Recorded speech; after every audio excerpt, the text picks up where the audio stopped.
What's good? It's your boy Jay. That's me. Let's dive into Impact Wrestling for October the 12th, 2023. Not a good show. Not a good show at all. There were some things that I liked that took place on the show, but overall the show itself was not good. When you have Eddie Edwards and Frankie Kazarian as your main event, you know the show is already going to be an utter disaster and failure. Point blank, period. So we kick the show off with the first match of the night. The Rascals, Trey Miguel and Zachary Wentz versus Rich Swann and Sami Callihan for the Impact World Tag Team Championships. The Rascals, they retain via the Hot Flame. And there was no post-match beatdown for whatever reason. I honestly thought while looking at this, I thought that they were going to beat down Sami Callihan, writing him off of Impact Television. Since reports are saying that he's no longer in Impact. And I was thinking that he probably was going to go to AEW. He probably will end up going to AEW because of Moxley and a few others. They kind of want him to join the company.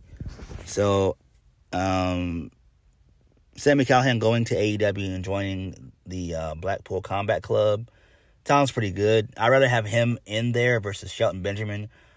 I would much rather see Shelton Benjamin in Impact. Like if they could get Charlie Haas back, bring him back, and reunite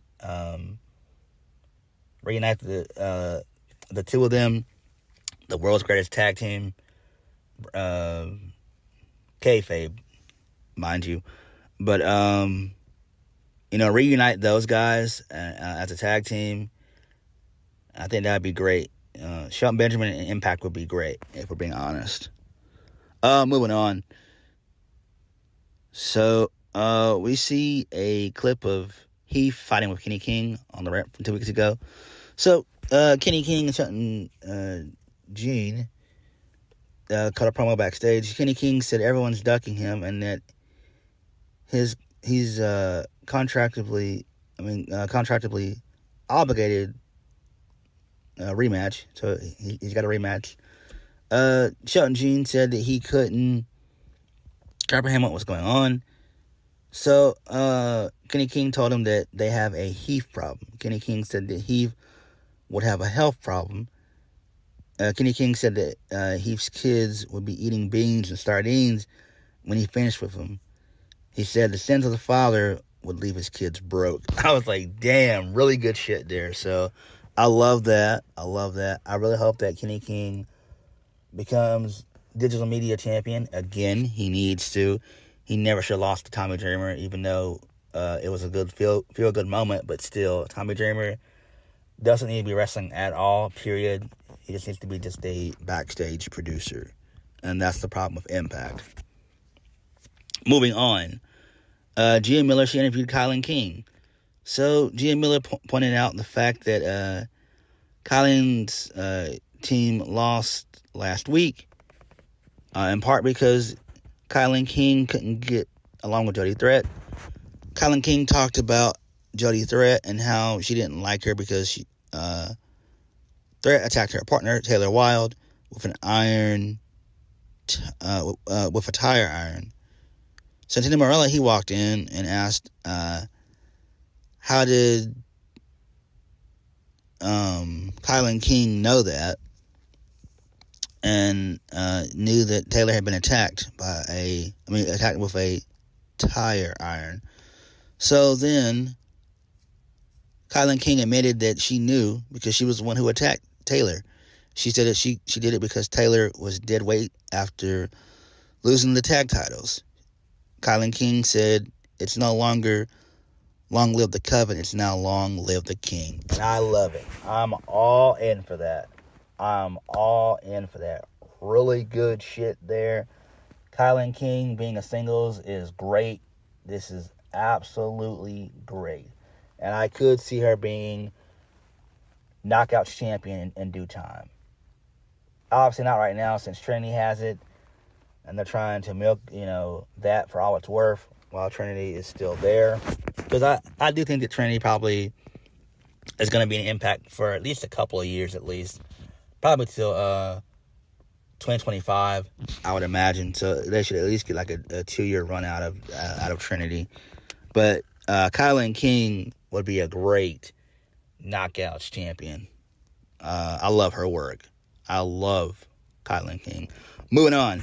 So we had the Fatal 5-Way, or whatever it was called. This had Bound for Glory implications. This is basically about the Call Your Shot gauntlet, basically.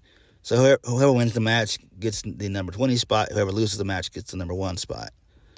So it was Eric Young, Jake Something, Jordan Grace, Dirty Dango, and Champagne Singh. So my boy Dirty Dango got the win.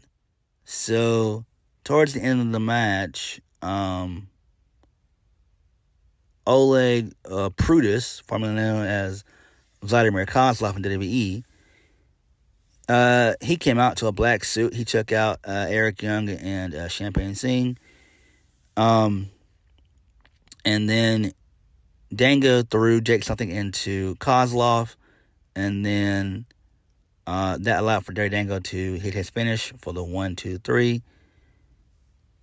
So that was great. So post-match, Kozlov celebrated with Dirty Dango and Johnny Bravo. And I'm like, this is great shit.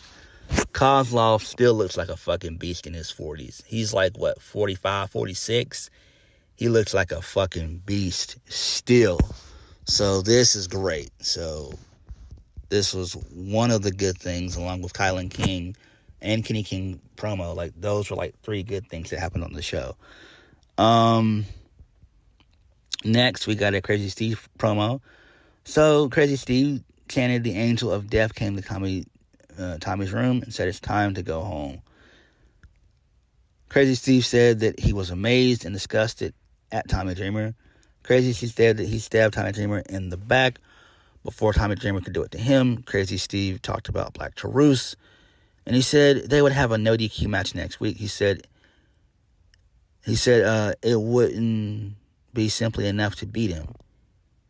He would teach Taurus pain and misery. And I'm just like, wow, okay. I mean, again, I don't like what they're doing with Crazy Steve, but I mean, it's something. You know, they are making him more bizarre and out there. So I do like the tuning of his character. I know some people aren't really too into it, but it is okay for what it is. If you were to put a gun to my head as to who I would rather have as digital media champion, Tommy Dreamer or Crazy Steve, I would just say Crazy Steve. Just because his character and stuff is really decent. Like, if you're into the whole crazy, bizarre stuff, this is for you. So, I do kind of like it, though. I do. But I hope that Kenny King ends up becoming digital media champion. I really do. Moving on. So, Gia Miller, she interviewed Mike Bailey. Mike Bailey said that he needed some momentum to beat Will Ospreay at Bound for Glory. And he needed to avoid being sidetracked arguing with his best friend, Jonathan Gresham. And Mike Bailey said that he needed to stay focused, and he issued an open challenge for next week. And I'm just like, none of this shit matters. Like, who cares? Like, isn't Jonathan Gresham a heel? Why didn't Jonathan Gresham come out of the blue and attack Mike Bailey and beat him down? That's what I would have done. Next, Courtney Rush, a.k.a. Rosemary, versus my girl, Tasha Steelz. So this was good here. This is a good little match. Tasha Steelz wins with the cutter for the 1, 2, 3. And then MK Ultra, which is Killer Kelly and Masha Slamovich, they're watching in the back, and there was no angle that took place. I don't know why. This is weird, though.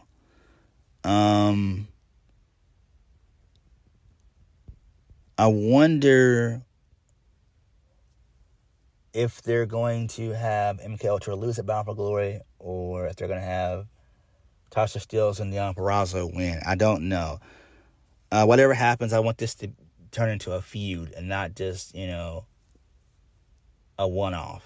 We need an actual feud between these two teams. We really do.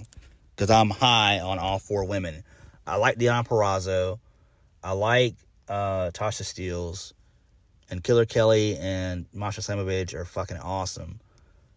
But I'm ready for Deonna Purrazzo and Tasha Steelz to go to WWE. I really am. Especially Deonna Purrazzo.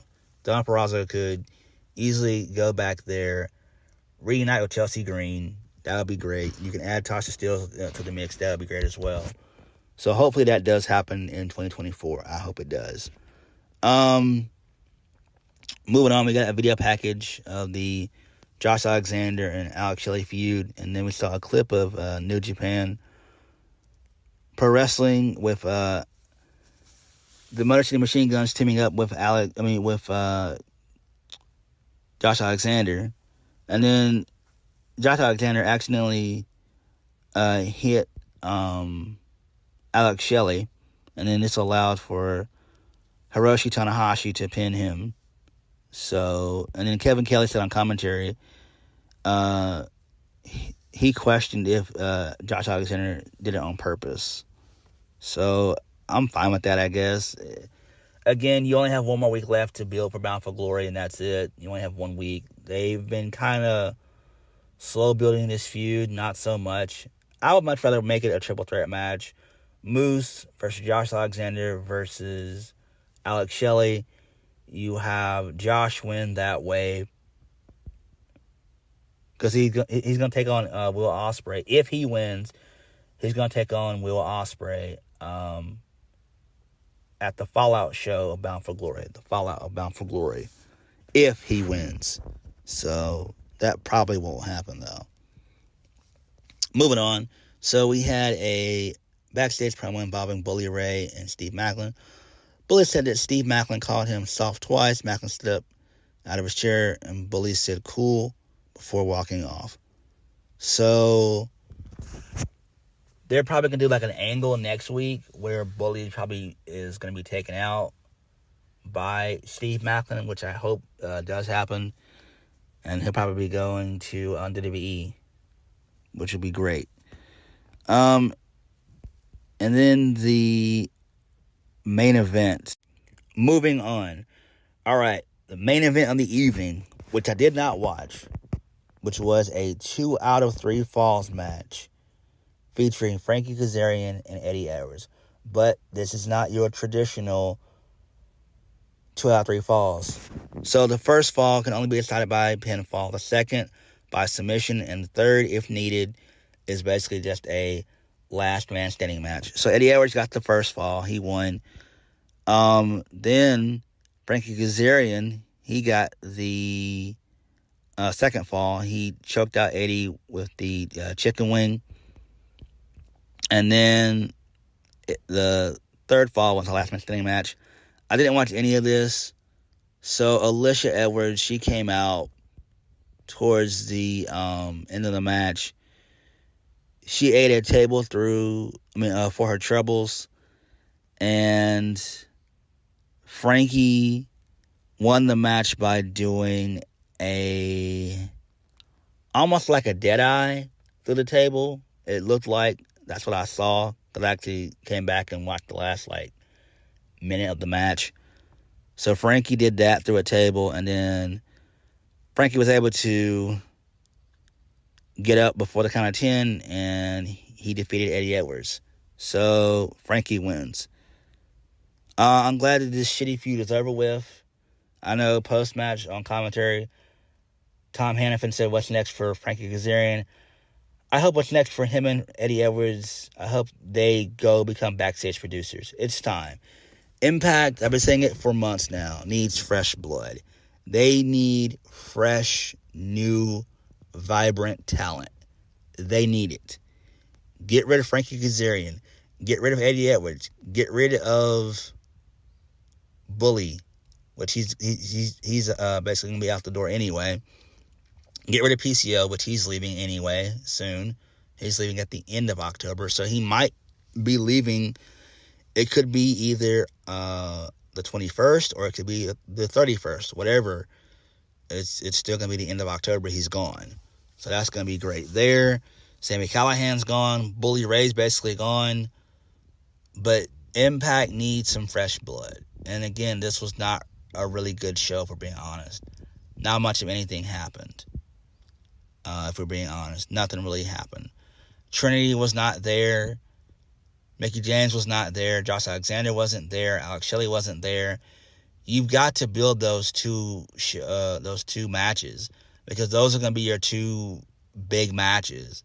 Your main event's going to be Josh Alexander and Alex Shelley, and your co-main event's going to be Trinity and Mickie James. That's probably what it's going to end up being. They may add some more matches to the card. I hope not. I think it's fine where it is. Matter of fact, let me go ahead and check the card right now and see how many matches that we've got so far. I'm just going to check it up. Give me 1 second. So I'm on the Wikipedia page. So right now we basically have 8 matches. So we got the card completely filled out. So yeah, the card, we got our 8 matches. So never mind. So yeah, looking at the card, it's all mapped out. We've got 8 matches. So we're done. They may add 2 more matches on the pre-show, but that'll probably be it. So we'll probably end up with 10 matches, but with 8 matches on the main show. But Impact desperately needs some new talent. Hopefully they could pick up most of those people that got released from WWE a couple weeks back. Like, I would love for them to pick up Mustafa Ali. Mustafa Ali would be great in Impact for sure. He really would be great in Impact. I could see him being X Division champion. Emma definitely could come back. Riddick Moss, same thing. That's probably going to be like a package deal. But Impact just needs some fresh blood. And the show itself just was not that good. We didn't need to have Eddie Edwards and Frankie Kazarian. That match went on for forever. And I didn't watch it. I know it went on forever. Ugh. But what did you guys think? Please like, comment below, and subscribe. Peace.